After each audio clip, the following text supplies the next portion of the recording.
કે કબીરે આંબો મોર્યો. હવે આમાં કોઈને કદાચ ખ્યાલ ન આવે કે મોર્યો એટલે શું. કે કબીરે આંબો એવો વાવ્યો અને એવો મોર આવ્યો હતો, એવો મોર આવ્યો, એની વાત જ નહીં. આપણે દિવાળીએ જઈને તો આપણને ખ્યાલ આવી જાય કે એલા બહુ ફાલ આવ્યો, બહુ મોર્યો. હે કબીરનો આંબો તો કેવો, તમે જોવો તો ખરા, વિશ્વ વિખ્યાત એની ભાત પડી છે. અને એક વાર ભાઈ વાણી ગાય કે ભાઈ ગણપત મહારાજની કે જૂના ધર્મ લ્યો જાણી. કેવો ધર્મ?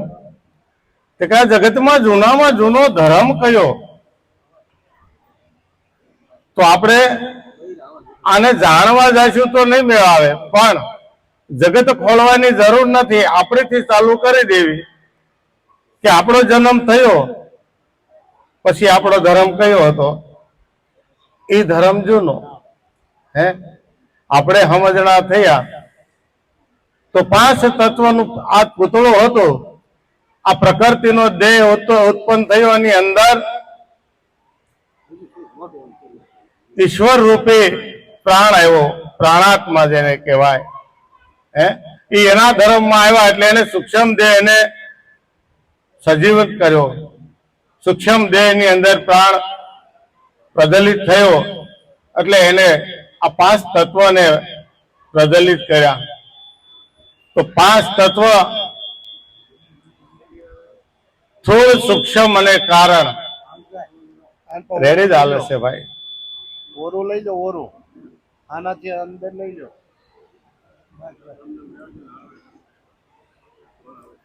સ્થૂળ, સૂક્ષ્મ ને કારણ, આ 3 દેહ છે અને 5 પ્રકૃતિ. પ્રકૃતિ એના ધર્મમાં હાલે છે, બરાબર. હવે આપણે આપણો ધર્મ પાળવાનો છે કે ભાઈ આપણો ધર્મ શું? કે આપણો ધર્મ એ જ કે મા બાપે આપણને આ જગત બતાવ્યું તો મા બાપની સેવા કરવી એ પ્રથમ ધર્મ આપણો છે. પ્રથમ ગુરુ કોણ છે? તે કે માતા પિતા આપણા પ્રથમ ગુરુ છે. પહેલા ગુરુ માતા, જે રક્તના દાતા. બીજા ગુરુ પિતા, જે બુંધના દાતા. અને ત્રીજા ગુરુ જ્ઞાનદાતા, જે આપણે સદગુરુ કહીએ છીએ. જે મા બાપે આપણને પાળી પોષી અને મોટા કર્યા અને એવા સંસ્કાર સારા આપ્યા કે આપણે સદગુરુના ચરણે જવા તત્પર થયા. આપણને સારા વિચાર આપણા મા બાપના શરણેથી જ મળ્યા છે ને, તો જ આધ્યાત્મિક ક્ષેત્રની અંદર આપણે પગલું ભર્યું હોય. મા બાપનું ઋણ ક્યારે ન ચૂકવી શકાય. કદાચ ગુરુ રાજી થઈ જાય, શિષ્ય સવાયો થયો હોય કે જેવી રીતે વશિષ્ઠ રાજી થયા કે વાહ રામ વાહ, આજે તે મારી સભી બોહી નાખી. કારણ કે વશિષ્ઠ નહીં, હવે તો રામના ગુરુ તરીકે હું ઓળખાવ છું. ક્યારે? કે ગુરુ કરતા છેલ્લા સવાયા થયા, ત્યારે ગુરુની સાથી ગદગદ ભૂલી. પણ આપણે જો સારું કાર્ય પહેલા કરીશું તો આપણા મા બાપ રાજી થાય છે. અને આધ્યાત્મિક ક્ષેત્રની અંદર જઈ અને જો આપણે કાર્ય સારું કરીશું તો ગુરુ રાજી થાય. ગુરુ રાજી થાય. પણ ગુરુ ક્યારે રાજી થાય? કે ગુરુએ કીધેલા જે રહેણી છે એ રહેણીએ જો આપણે હાલશું તો. દીકરી આપણે હારે મોકલીએ તો જયારે લગ્ન સમજવા આવે તે આપણે લાખ વસ્તુ માંગી હોય, એટલી હાડી લાવજો ને એટલું આ લાવજો ને એટલું ઘરેણું લાવજો, હાર નહીં લાવો તો અમે નહીં મોકલી. બધી આપણે શરત કરતા પહેલા, પણ આપણે શરત કરીએ પ્રમાણે દીકરી પાછી ત્યાં રહે એમ છે? એ તો જોવું પડશે ને. લાવે તો બધું કે જેની અંદર તેવડ હોય ને બધું લાવે, પણ ત્યાં પાછું ગોઠણ સામું કામે હોય મારવાલા, હોય કે નહીં? જે બધું ઘરેણું પહેરાવી શકતા હોય ત્યાં કામ જાજુ હોય. એટલે આપણે એ વસ્તુ માગવાની બંધ કરી. હવે ખાલી સુંદડી લાવો તોય ઘણું. પણ સુંદડી કેવી? કે સુંદડી ઓઢું તો રંગ સુવે, રંગ બે રંગી હોય, હું તો ઓઢું કાળો કામળો, જેને દાગ ન લાગે કોઈ. સુંદડી જો ઓઢવી હોય ને તો સદગુરુ શ્યામની ઓઢો. હે કે જિંદગીમાં એક જ વાર ઓઢવી પડે અને એને ક્યારે દાગ ન લાગે.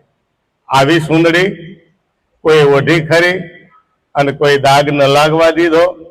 તો કે ભાઈ મીરાબાઈએ એક સુંદડી એવી ઓઢી, હે કે પ્રીતમના નામની સુંદડી ઓઢી. અને બીજી સુંદડી એક મૂળદાસ થયા આપણે અમરેલી જિલ્લાની અંદર, અમરેલી ગામની અંદર મૂળદાસ બાપુ થયા, જે દશનામી હતા. દશનામી પંથની અંદર લગભગ એનું નામ આવે છે. અને એને એક એવી સુંદડી બનાવી અને સંતોને ઓઢાડી, અને એ સુંદડી જેને જેને ઓઢી એ તો અમર થઈ ગયા છે. હરેક જે સદગુરુનો બાળક હોય એ એક વખત તો એવી આશા કરે કે ગુરુ મહારાજ હું તો તમારી દાસી છું, મને એવી જ સુંદડી ઓઢાડો કે મારે બીજી વખત સુંદડી ઓઢવી જ ન પડે બીજી. એને અમર સુંદડી કહેવાય. એક સુંદડી લઈ 12 મહિને ફાટી જાય, બીજી સુંદડી લેવી પડે. પણ સદગુરુના ચરણેથી એવી એક નામની સુંદડી મળે કે જિંદગીભર તમે જેમ વાપરો ને એમ ઉજ્જવળ થાય, ઉજ્જવળ થાય, ઉજાર થાય, કે એનું તેજ વધતું જાય. આપણે નવરાત્રીમાં ભજન ગીત આપણે ગરબા ગાતા હોય કે આસમાના રંગની સુંદડી રે, રંગ સુંદડી રે, માની સુંદડી લહેરાય. કેવા રંગની? આસમાના રંગની. આસમાનો રંગ કોઈ રંગ ન બતાવી શકે, પણ એમાં તારા જે છે ને, તારલાને હિસાબે દેખાય કે આ સુંદડી છે. પણ એ તારા સમકે ક્યારે? કે આપણી અંદરથી જે શબ્દ નીકળે છે ને, કે કોઈને ભાવે એવો શબ્દ નીકળે, તો ઈ સુંદડી હારી કે જે ક્ષમતાનો ભાવ વાળો શબ્દ હોય. ઉદાસ બાપુએ અમરેલીની અંદર એક સુંદડીનો ભાવ એવો બતાવ્યો છે. એટલે ઉદાસ બાપુ એક વખત અમરેલીની અંદર એના આશ્રમની અંદર રાતના 4 વાગે ઉભા થઈને, કારણ કે સંતો ચોથા પહોરે જાગે અને પ્રભુ ભજન કરતા હોય છે, પ્રભુ ભજન કરતા હોય છે. તો એ તો કુટિયામાંથી બહાર નીકળ્યા, રામ રામ રામ કરતા. એવામાં એના પટાંગણની અંદર જે કૂવો હતો ને, એ કૂવાની આજુબાજુમાં એક સફેદ વસ્ત્ર વાળી સ્ત્રી વાકી વાકી પથ્થર વીણે. ઉદાસ બાપુ કે હવે ત્યાં બીજું કઈ તો છે નહીં, પથ્થર સિવાય કૂવાની આજુબાજુ તો શું હોય? પેલા ત્યાં કોણ છે? તો બાએ બહુ ધ્યાન ન આપ્યું, સ્ત્રીએ બહુ ધ્યાન ન આપ્યું. મુદાસ બાપુ બોલે છે કે ભાઈ ભૂત પિશાળ કોણ છે બોલ, નકર પથ્થરનો ઘા નાખું એટલે તારું માથું ફૂટી જાય, માથું ફૂટી જાય. એટલે એ સ્ત્રી વધારે ઝડપથી પથ્થરના નાના નાના ટુકડા વીણે, અને મુદાસ બાપુને શંકા પડી કે કોઈ સ્ત્રી છે, કોઈ ભૂત પલિત તો નથી. એની નજીક જવા ગયા તે ખોઈની અંદર જેટલા પથ્થર વીણેલા હતા એ પથ્થરને ભેટ બાંધી અને ધોળી કુવા બાજુ, એટલે મુરદાસ બાપુ ધોળી એનું બાવડું પકડી લેશે કે બેટા આ ન કરાય. કે નહીં બાપુ, તમે મને જવા દો, મને મરવા દો, મારે મરવું જ પડે એમ છે. અરે આ જગતમાં જેને જન્મ આપ્યો છે એને મરવું ક્યારેય ન પડે. એને શા માટે મરવું પડે? એવું તો તે શું કર્યું છે કે તારે મરવું પડે? કે બાપુ મારે કહેવાય એવું નથી, મને મરવા દો. કે મરી જા, પણ એક વખત મને કહેતી જાજા કે મારા પેટમાં 5 મહિનાનું વધાન છે, કે જેના બાપનું નામ હું દઉં તો એને સૂળીએ સડાવી દે, એને સૂળીએ સડાવી દે. તો મેં પ્રેમ કરી અને આ કૃત્ય કર્યું. પાપ તો મેં કર્યું છે, મારા ઘરવાળાએ પાપ નથી કર્યું, જેને મેં પ્રેમ કર્યો છે.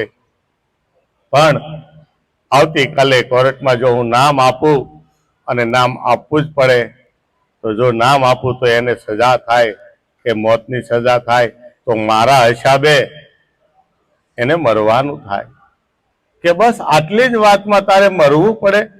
આટલી જ વાતમાં?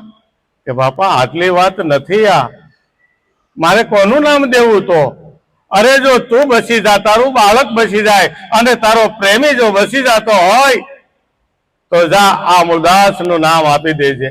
અરે બાપુ તમે શું બોલો છો? તમને ખ્યાલ છે કાલે તમારું શું થશે? હે, કે અમરેલી ની અંદર તમારી ખ્યાતિ કેવી છે કે તમે બજારમાં નીકળો તો તમારા ચરણોમાં બાળક મૂકે છે, બધા તમારા આશીર્વાદ લે છે, અને પછી આવતીકાલે કેવું થશે? કે કેવું થશે એનો જવાબ જે જાણે ને એ આ બોલી ન શકે. એ જવાબ મારે નથી જોતો. હું તને કહું છું ને, તું મારી દીકરી છો, અને આટલું તું મારું કામ નહીં કરે, એટલું તું મારું કામ નહીં કરે. એક બાપ દીકરી પાસે યાચના કરે છે કે મારે 3 જીવ બચાવવા છે, કદાચ મારો જીવ જાય તો ભલે જાય, તોય 2 નફામાં રહેશે, 2 નફામાં રહેશે. એટલે કે પણ બાપા આ કઈ રીતે બને? કઈ રીતે બને? કે એક કામ કર, કાલે સવારની સભા હું ભરું એટલે તારે સભામાં આવવાનું, અને હું એવી રીતે સત્સંગનો દોર ચલાવીશ, અને જે પોઈન્ટ હું જ્યારે આપું ને એ પોઈન્ટ લઈ અને તારે સભામાંથી ઊભું થઈ અને કહેવાનું કે બાપુ સંસારને મુક્ત કરવાની બહુ વાતો કરો છો, પણ આ પાપને મુક્ત કરવાની વાત કોણ કરશે? આ પાપનો ભાર મારે ક્યાં સુધી ઉપાડવો? હવે આના બાપનું નામ આપો, આના બાપનું નામ આપો. બસ તારે એટલું બોલવાનું, તને કોઈ જ પાપ નહીં લાગે. દીકરી તો વહી ગઈ છે. સવારે સભા ભરી મુરદાસ બાપુએ, અને એવો રામાયણ ભાગવતનો દોર ચલાવે છે, અને કરતા કરતા કરતા જગત કલ્યાણની વાતો કરે છે. એવામાં સભામાંથી વચ્ચેથી ઊભી થઈ સફેદ વસ્ત્રવાળી સ્ત્રી સાધ્વી પોતે હતી કે બાપા સાંભળજો, કે તમે જગત કલ્યાણની વાતો કરો છો, પણ હવે આ મારા પેટની અંદર પાપ બેઠું છે, આનું કલ્યાણ કોણ કરશે? આના બાપનું નામ કોણ આપશે? તે કે હા એમાં શું થઈ ગયું? અહીંયા વ્યા બેટા, અહીંયા આવી જા, અહીંયા આવીને બોલ. ત્યાં તો સભાની અંદર ખળભળાટ મચી ગયો કે આ બાઈ કાંઈક બીજું બોલી હોય, એટલે સાંભળજો, આ બાઈ કાંઈક બીજું બોલી છે. ત્યાં ઉપર જઈને પાસે જઈને જો કઈ એને દબાવીને બીજું ન બોલાવી દે. એટલે સાધ્વી સ્ત્રી તો ત્યાં સ્ટેજ ઉપર જાય અને કે તું તાણીને બોલ, શું છે? તે કે આ પેટમાં બાળક છે, એનું નામ કોણ આપશે? એનો બાપ કોણ છે? કોણ કે છે? તો બધા કે કોણ છે એનો બાપ? કોણ છે એનો બાપ? તે કે હા મુરદાસ બાપુ એના બાપ છે, આ પાપનો બાપ મુરદાસ છે. કે બાપુ વાત હાચી? તે કે ભાઈ હાચીને ખોટી કોણ કહી શકે? હાચીને ખોટી કોણ કહી શકે? એ તો મારો નાથ જાણે. હા હું એનો બાપ છું. આટલી જ ખાલી વાત કરી, એક જ વાર બોલ્યા, હા હું એનો બાપ છું. એના પેટની અંદર જે ઉધાન છે, જે જીવ પલી રહ્યો છે, એને હું પાલવીશ, એનું જતન કરીશ, એને હું ભેગી રાખીશ. પછી તો તમને કોઈને વાંધો નથી ને?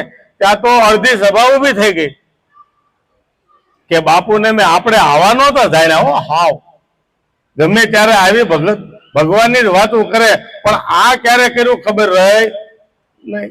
જગત છે ભાઈ, જગત છે. હે, એટલે કીધું ને કે ભાઈ પૂછીને પાવ ધરજો, કારણ કે આ તો છે લપસણો સમય. હે, આ પહાડ કેવો લપસણો છે. સ્ટેટ ટોચ ઉપર ચડશો ને અને પકડવા જાઓ, જરી કે નજર ચૂક્યા ને તો સીધા હેઠા ખાઈમાં જાઓ. હા, ગમે એને આ બસવાનો સમય મળે, પણ સાધુને તો બહુ વિચારવું, કારણ કે એટલે જ એને કીધો કે સીધો હાલે એને સાધુ કીધો. કોને કીધો? સીધો હાલે એને સાધુ કીધો. એની અંદર કોઈ વાંક ન હોય. વાંક બધાય કાઢે ને પછી તે ગુરુ ચરણે જવાય. ગુરુ ચરણે ગયા પછી બધા જ વાંક કાઢ્યા હોય, અને પછી જો છતાંય આપણે વાંકાઈ રહ્યા હોય, હે, તો હમણાં બેને સાખીમાં ગાયું કે જે આપ વખાણો હોય એનો કોઈ દે વાંક ન જાય. આપ વખાણો કે હું કાંક શીખી ગયો છું, મને કાંક આવડી ગયો છું, હું કાંક જ્ઞાનને જાણી ગયો છું, એને મોટામાં મોટો વાંક થઈ જાય. કારણ કે કડેથી વાંકો હોય એ કોઈ દે સીધો ન થાય. કડેથી વાંકો કોઈ દે ન સીધા થાય. એટલે સીધું થવા માટે જ સદગુરુના ચરણે જવાનું છે. પણ અહીંયા તો કેવો બનાવ બન્યો કે સભાની અંદર ખળભળાટ મચી ગયો અને બધા હું વાતો કરવા મળ્યા કે આવું કઈ હોય, આવો મોટો સંત અને આવું કઈ કે કોઈ સાચું બોલે, કોઈ ખોટું બોલે, કોઈના નજીક ના હોય જે ભેગા રહેતા હોય કે ના ના બાપુ એવું નહીં, આ બેન ખોટું બોલે છે. કે બીજી વખત પૂછ્યું કે બેન તું કહેશો એ સાચું, બાપુ કહેશે એ સાચું? એ કે હું નહીં, બાપુ કે એને પૂછો ને, મને હું પૂછો છો? બાપુ કે સાચું. હાલો હું તમને ખોટી લાગતી હોઉં તો બાપુને પૂછો, બાપુ કે સાચું? અને બાપુએ બીજી વાર કીધું ભાઈ સાચું તો સાચું, સાચાને ખોટું કોણ કે? આ દીકરીને હું પાલવીશ, ભેગી રાખીશ. અરે કે એક તો એના પેટમાં વધાન છે ને પાછો દીકરી કહે છે. નાઈયાન ફૂલનો વરસાદ મળ્યો થાવા, ફૂલમાં તો સમજ પડે ને, આવા વાતાવરણમાં ફૂલ કેવા આવે ભાઈ. એ ફૂલ અડે ને એટલે શરીરમાં લાલ સાંભા પડે. આવા ફૂલ આવવા મળ્યા અને 75% સભા વહી ગઈ. અમુક કોક જાણવા રહી ગયા કે બે એવી ઘડી જાણી તો ખરા હું છે. અને બધી સભા ઉભી થઈ અને વિસર્જન થયું અને દીકરીનું કાંડું થોભી આમ ઉદાસ બાપુ એની કુટિયા પાસે લઈ જાય કે અહીંયા રે મારી ભેગી, હું તારું જતન કરીશ. અને બધા ભાગ્યા. 5 જણા વધ્યા, ખાલી 5 શિષ્યો વધ્યા કે હવે આપણે તો ક્યાં જવું, હવે આપણે ઘરે જવું તોય તકલીફ થાય. એટલા વરસા બાપુની કુટિયામાં આપણે રહ્યા, ઘર બાર છોડી દીધા. અને હવે જો કેવું ઘરે જઈને કે અમે ભૂલ કરી કે ભૂલ નથી કરી, હવે આઈને જો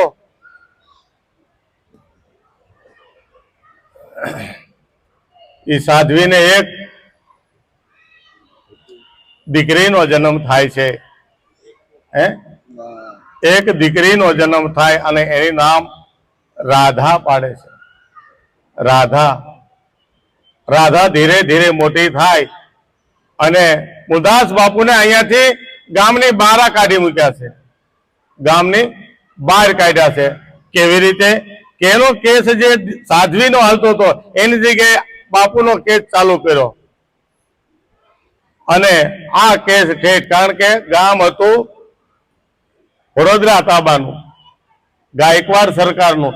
ગાયકવાડ સરકારને પણ પત્ર લખીને કીધું કે ભાઈ આ આપણા રાજ્યની અંદર આ સાધુએ આવું કૃત્ય કર્યું તો એને શું કરવું? તો કે એને આજીવન કેદમાં નાખી દો, આજીવન કેદમાં નાખી દો. તો ત્યાંના જે અમલદારો હતા કે કેદમાં નાખશું તો આ બધું ધકાઈ જાય ને કાલે બીજો કોઈક ભૂલ કરશે. તે કે તો તમારે કેવું કરવું છે અને કઈ સજા દેવી? તે કે આને છે ને ગામમાં ઊંધા ગધેડે બેહારી અને ફેરવવી. એટલે જેટલા જોવે ને એટલે આવું કામ ન કરે. અને વાતે સાચી ને, આપણે કોકને માર ખાતા જોઈ તો આપણને એમ થાય કે ભાઈ આવું કામ ન કરાય.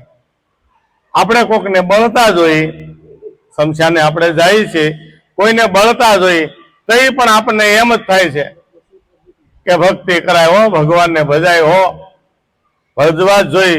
પણ ક્યાં સુધી ટાઢા પાણીએ નાય નહીં, ત્યાં સુધી એવો મહાણીઓ વેરાગ હોય કે ઘરે જઈને હવે તો છે ને ભક્તિ જ કરવી છે. પણ ટાઢા પાણીએ નાઈ લીધું ને બીડીક તમાકુ માવો ખાઈ લીધો એટલે તરત હતી એની ગરમી કઈ કે હુંની ગરમી તો ભાઈ બહુ મોટી છે. આ હું જો નીકળી જાય ને તો ખાલી એક જ વસ્તુ રે, તું. હું નીકળી જાય તો તું જ રે, બીજું કોઈ નો રે. આ એવું છે. પણ હું નીકળતો, કારણ કે પડી જાવ પણ હું પડી જાઉં, હું પડી જાઉં, હું હોતો પડી જાઉં, પણ એને તો તું તો ન જ રહેવા દઉં. પણ જેને જેને તું થઈ ગયું ને, એટલે કીધું તું ही नाम कारण सबे काज सारण धरो उसका धारण तो निवारण करेगा. मुरादम कहे मुकद्दर के अंदर જેને ટાંક મારી હો તારા કરે. જેને આપણું મુકદ્દર લખ્યું છે ને પ્રારંભની અંદર જે છે એ જ થવાનું છે. પણ જોઈ જોઈને ઓરીએ જાચું બીબા વિના પડે ને ભાચું હે એ તો ભાર ઝીલે ઓલી ભીચું.